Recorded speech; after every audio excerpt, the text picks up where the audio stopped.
¿Cómo están? Qué gusto que nos acompañen este último lunes del mes de enero en la UNAM Responde, un espacio de diálogo y acompañamiento que ha buscado a lo largo de todos estos meses brindar información y herramientas que nos permitan actuar de forma responsable en todas y cada una de las etapas a las que nos ha enfrentado esta ya larga pandemia, esta crisis de salud que ha mantenido al mundo en alerta. Y por supuesto, una alternativa siempre es estar en contacto, por ello ponemos a su disposición nuestras vías de contacto, nuestras redes sociales para recibir sus dudas y sus comentarios y seguir haciendo juntos este programa.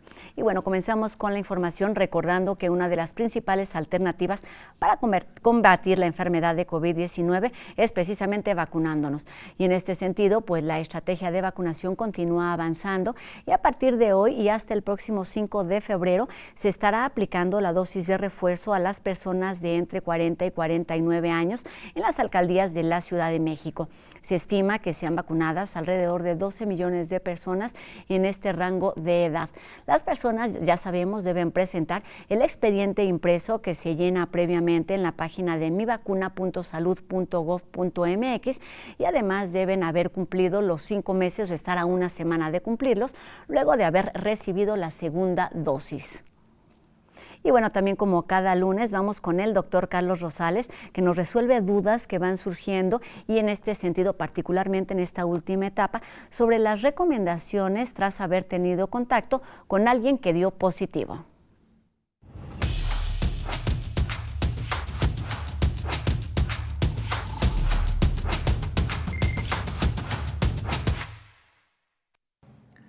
Gracias, Rosa.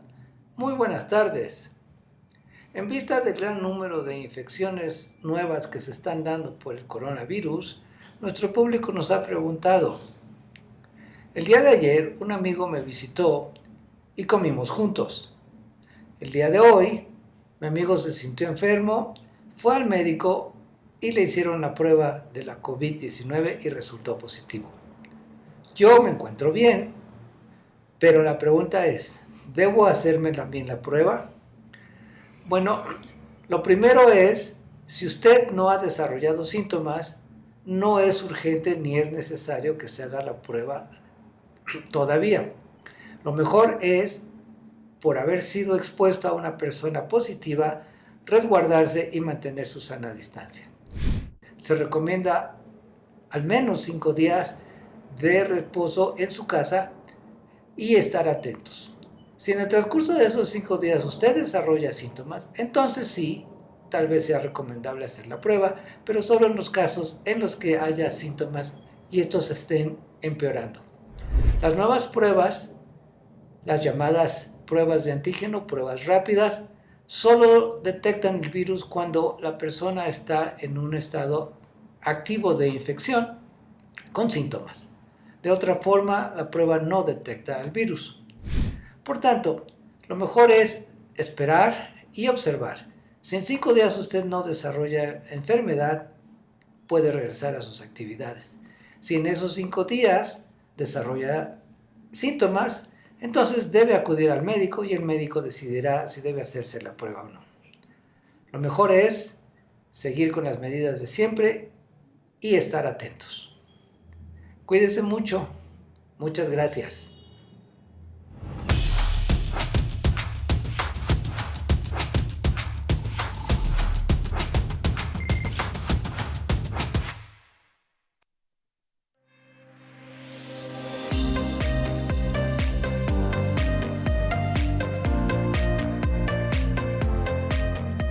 Científicos, investigadores y divulgadores han sido las voces que más nos han ayudado a entender y enfrentar las distintas etapas de esta situación de crisis, como ha sido el alza de contagios por Omicron y bueno, pues circula toda clase de información que no siempre se sustenta en datos serios y científicos. Y para platicar de todo esto, hoy nos da muchísimo gusto recibir en este espacio a Carol Perelman, quien es química, farmacéutica, bióloga por la UNAM, es co-creadora y directora del Jardín Weissman de Ciencias, el primer museo de ciencia completamente al aire libre en nuestro país y por supuesto divulgadora científica, colaboradora de distintos medios de comunicación, entre ellos TV UNAM. ¿Cómo estás, Carol? Un gusto saludarte y recibirte aquí en esta que es también tu pantalla en TV UNAM. Muchas gracias, Rosa. Me encanta siempre estar en TV UNAM y, por supuesto, compartir el espacio contigo. Es un honor. Pues Muchísimas gracias muchísimas por la gracias y para invitación. hablar de distintos temas en los que tú has estado pues muy activa, de los cuales has estado muy atenta, que es la información que se da a conocer con respecto a la investigación que se realiza día con día. Y por ahí me gustaría comenzar, Carol, precisamente preguntándote qué papel ha jugado la información, la infodemia, la desinformación en el seguimiento que ha tenido esta ya larga crisis de salud. Pues fundamental, porque, bueno, las personas de pie, las personas en México, obviamente desde un inicio estábamos buscando la información para poder modular nuestro comportamiento. Escuchábamos lo que se hacía en otros países, escuchábamos lo que nos decían nuestros propios gobiernos, nuestros expertos, y teníamos que ir manejando y tomar nuestras mejores decisiones para garantizar o al menos para reducir nuestros riesgos de contagio. Desde un inicio de la pandemia, mucha gente empezó a buscar información en distintos medios, en redes sociales, en los medios masivos de comunicación, para poder entender lo que pocos, incluso los expertos, entendían y empezaban a comprender lentamente, ¿sí? Entonces todo el mundo comenzamos a tratar de entender este nuevo coronavirus y todas las personas, todos los habitantes del planeta Tierra tuvimos que también aprender a vivir de una manera más segura a lo largo de toda esta pandemia, y la información que cada uno va recogiendo en su día a día pues viene de distintas fuentes y no todas las fuentes son tan confiables, y por supuesto eso se ha derivado en distintos comportamientos y distintos resultados de la pandemia, tanto a nivel personal como a nivel país. Tocas un tema muy importante y bueno, es que no se trata de convertirnos en científicos, por supuesto hay personas, especialistas que se dedican día con día para entender lo que sucede, pero te pregunto lo siguiente, ¿cómo poner sobre la misma línea o cómo lograr que estos avances se den en el mismo sentido o a la misma velocidad? El de la investigación y el de la difusión de esta información que se tiene, precisamente en este sentido de buscar tener las mejores decisiones en esta situación. Rosa, creo que la divulgación de la ciencia, los divulgadores de la ciencia se tuvieron un papel fundamental ahora en la pandemia, y no solamente los divulgadores de la ciencia de forma profesional, sino muchas personas no divulgadores de la ciencia se convirtieron en nuevos divulgadores, como por ejemplo muchos médicos empezaron a comunicarse, a tratar de dilucidar y a darle contexto a la información que recibíamos día a día, a todos los avances, y más que darle contexto también poderlo darle la relevancia adecuada para que las personas puedan tomar mejores decisiones. Una cosa es leer, por ejemplo, una investigación científica, un paper, incluso en preprint, todavía no revisado por pares, y tratarlo de interpretar para llevarlo al día a día, era lo que estuvimos haciendo durante ya vamos a comenzar el tercer año de pandemia, tratar de entender lo que los científicos, los médicos estaban reportando desde sus diferentes trincheras para tratarlo de llevar a la población, para poder, obviamente, disminuir los riesgos de contagio, para que los líderes, los empresarios, los jefes de familia, los directores de colegios puedan tomar mejores decisiones con esta información que ha estado cambiando día con día, porque pues cada vez aprendemos más y entendemos un poco más a este virus. ¿Cómo lograr que la desinformación disminuya? Porque me parece que se ha vuelto uno de los fenómenos más relevantes y que más presencia han tenido a lo largo de todos estos meses, de estos ya 2 años.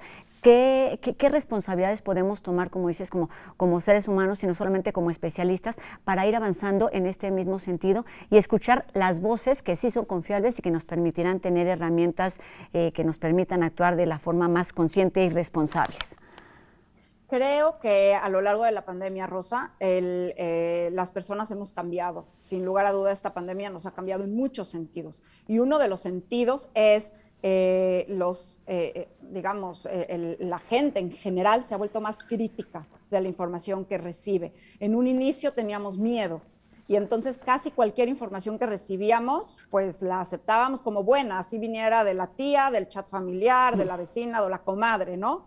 Y hoy en día ya las personas son un poco más críticas de la información que están recibiendo, y además con el paso de la pandemia hemos visto cómo algunas personas que estaban promoviendo desinformación, pues en la misma realidad, la misma evidencia, lo que sabemos ya hoy en día, ha develado la realidad de las cosas, ¿no? Por ejemplo, la utilidad de las vacunas. Podríamos haber dicho que eran seguras y mucha gente a lo mejor pues dudaba porque alguien decía por ahí que no necesariamente, pero ahora ya con más de 9,000 millones de dosis aplicadas en el mundo, viendo cómo las vacunas realmente están haciendo que las personas no acaben en los hospitales, que no se compliquen los casos de COVID-19, pues ahora ya no es de que me crean, ya es de que lo vean, ¿sí? Entonces, también las personas se han vuelto más críticas y creo que eso también ha fomentado el pensamiento, pues, crítico, donde las personas ya entienden un poco cuáles son las fuentes, investigan más, cuestionan más, y espero que eso sea una de las pocas cosas positivas que nos dejará la pandemia, ¿no?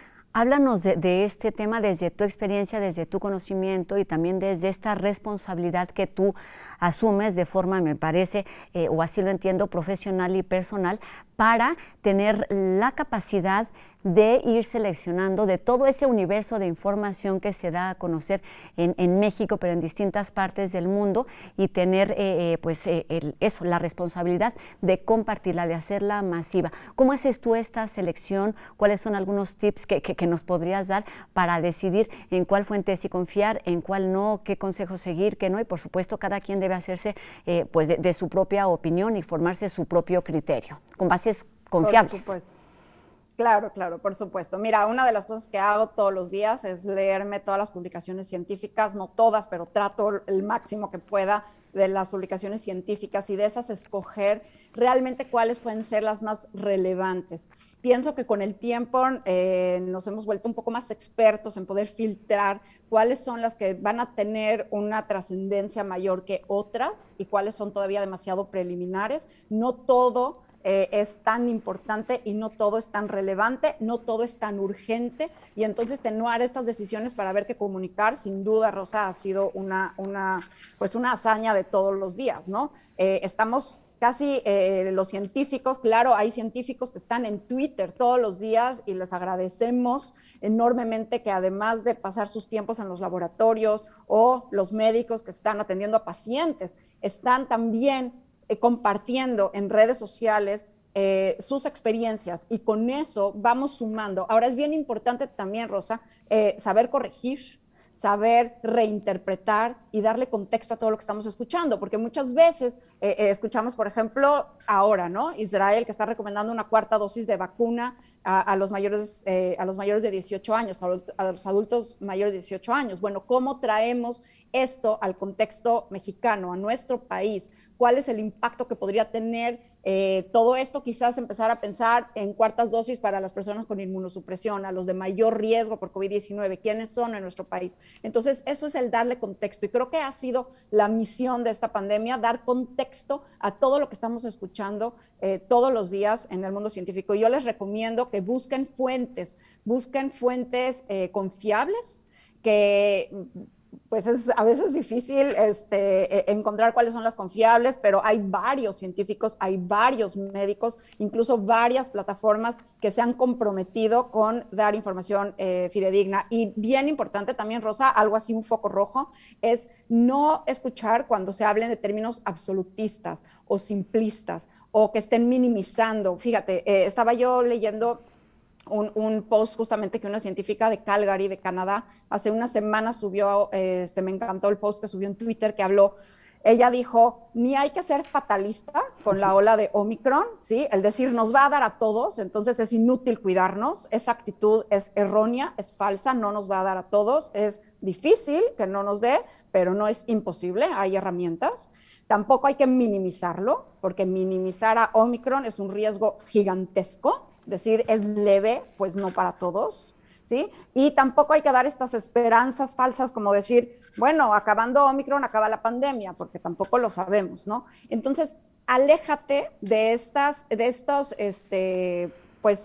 fuentes que hablen de una manera tan pues absolutista, porque ni podemos minimizar, ni podemos ser fatalistas, ni podemos ser tampoco tan optimistas y esperanzadores. Tenemos que seguir atentos. Esa es la actitud ahorita, atentos, optimistas. Quizás ya ahora con 2 dosis, 3 dosis nos sentimos también pues menos apanicados cuando recibimos una prueba de COVID positiva. Ya es una actitud un poco más, pues poco a poco estamos aprendiendo a vivir, a convivir con este virus que no va a desaparecer, pero que seguimos en pandemia. Entonces, con esta actitud resiliente Creo que debemos también de seguir a nuestras fuentes, cualquier fuente que sea absolutista, diciendo ya se terminó, o esto es la última y nos vamos, o ya nos va a dar a todos, mejor ya ni te cuide. Todas estas, pues es un foco rojo, rosa de posiblemente no fuentes confiables. Lo importante es efectivamente no caer en los extremos. Algo debemos haber aprendido a lo largo de todos estos meses. Nos hemos vuelto también más conscientes de la importancia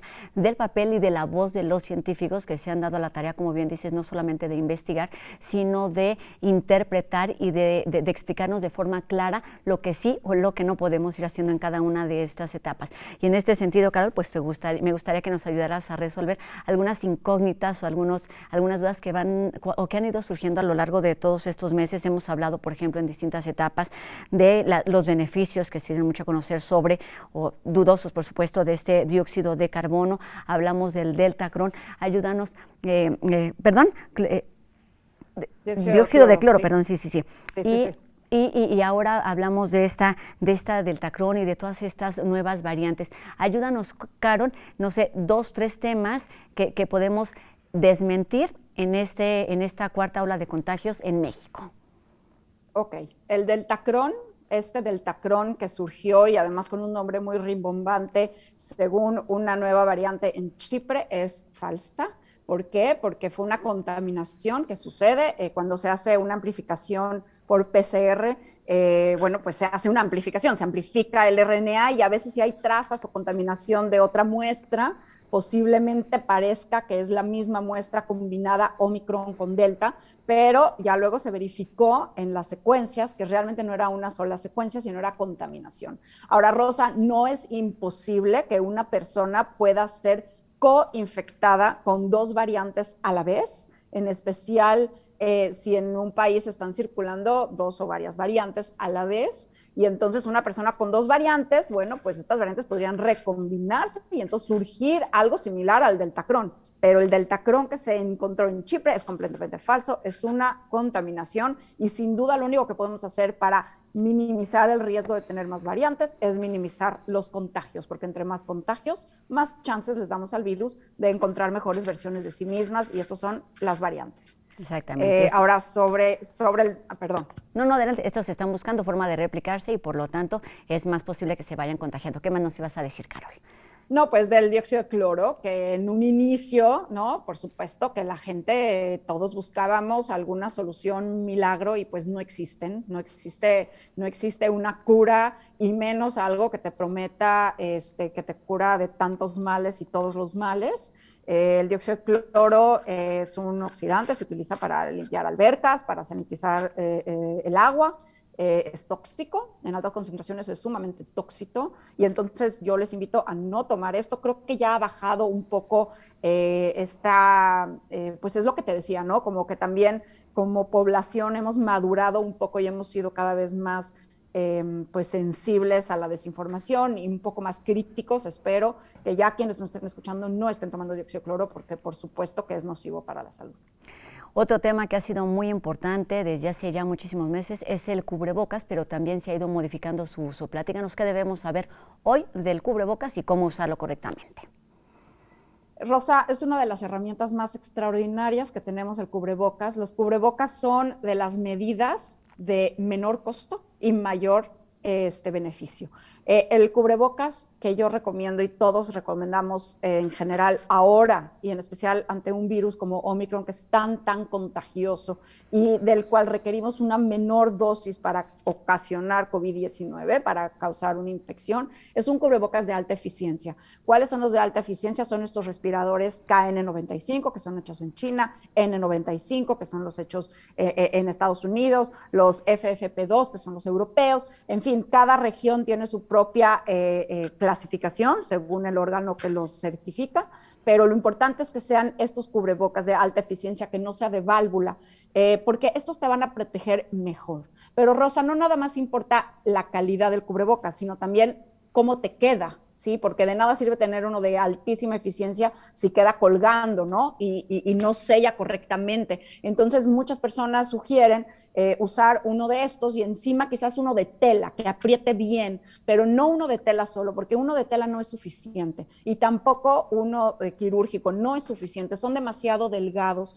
y no son tanto la tela es delgada y no filtra tan bien las partículas virales, como también por los lados no necesariamente quedan bien y entonces puede haber estos orificios y acordémonos que este virus, el SARS-CoV-2, el coronavirus, se propaga principalmente por vía aérea y entonces queda suspendido en el aire por horas, puede estar por horas según la temperatura y la humedad y entonces digamos si yo entro a un elevador, así no haya nadie, la persona que antes que mí entró pudiera haber tenido COVID-19 y entonces pudo haber al simple hecho respirar, exhalar, sacar partículas virales y haberlas dejado en el ambiente. Entonces, la mejor forma de protegernos es utilizar un buen cubrebocas, especialmente en entornos cerrados y de poca ventilación, limitar nuestra exposición, especialmente ahora que hay tantos casos activos en México.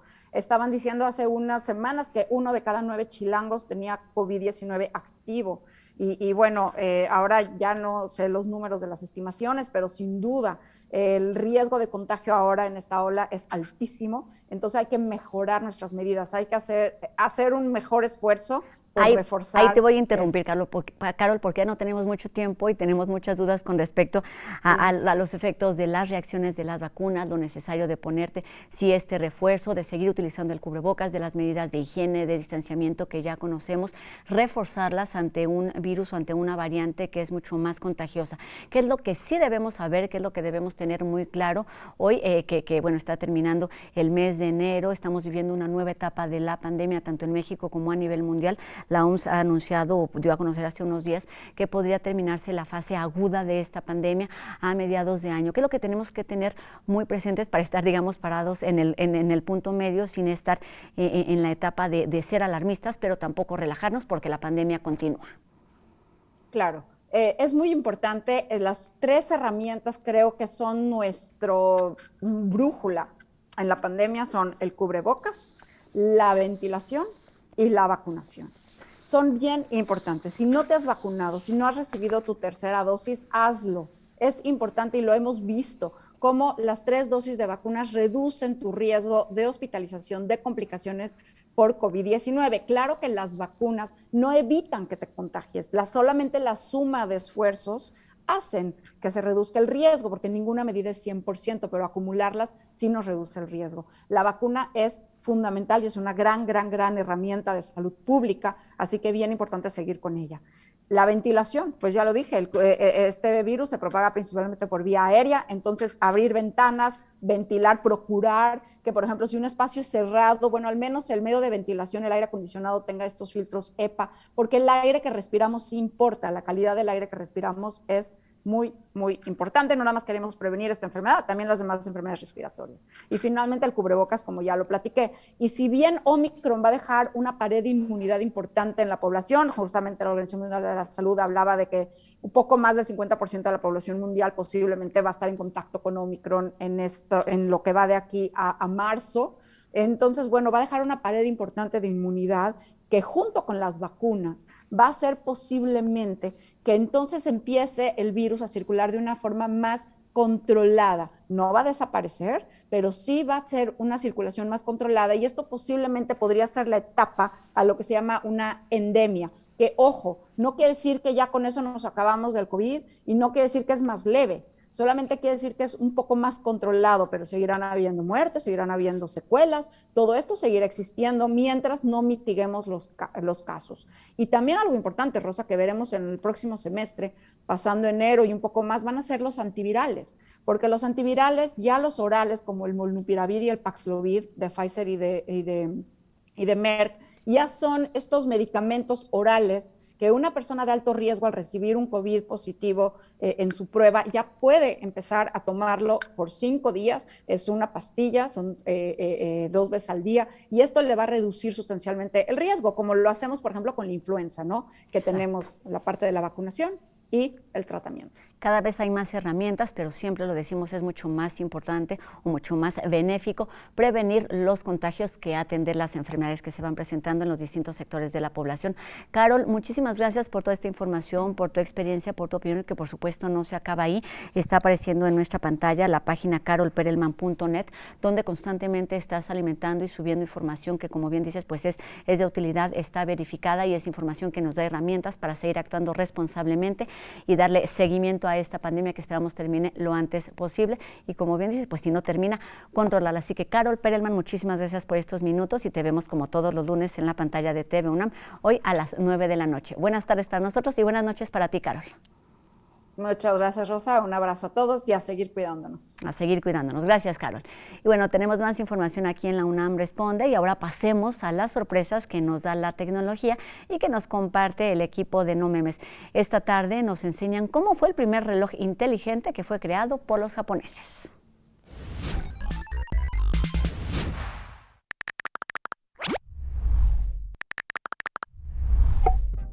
Sí, en 1998 la prestigiosa marca japonesa de relojes Seiko no hubiera apostado por algo totalmente diferente a sus relojes automáticos y de cuarzo, lanzando un modelo que rompía la circularidad del diseño, olvidando así las manecillas y hasta los mecanismos de engranes, entonces no hubiéramos tenido el primer reloj inteligente. Se trataba del Jupiter, una mini computadora que podías llevar en la muñeca. Tenía un diseño minimalista, un puerto infrarrojo para transmitir información con una computadora y un joystick que permitía escribir y desplazarse por el contenido de la pantalla LCD de 2 pulgadas, en la que podías ver un calendario, un cronómetro, carpetas de archivos, agenda de contactos, listas de tareas, notas, una app para dibujar, ajedrez y un Tamagotchi. Contaba con un procesador de 16 bits a 3.6 MHz con 128 kilobytes de RAM y ofrecía un almacenamiento de 2 megas. Y había que comprarle pila nueva cada 2 o 3 días. Para 2006 fue descontinuado, pero quedará como el precursor de los relojes inteligentes de hoy. Si no hubiera sido por esa apuesta de Seiko, hoy no sería tan fácil tener una extensión de nuestro teléfono en la muñeca con los conocidos como smartwatches.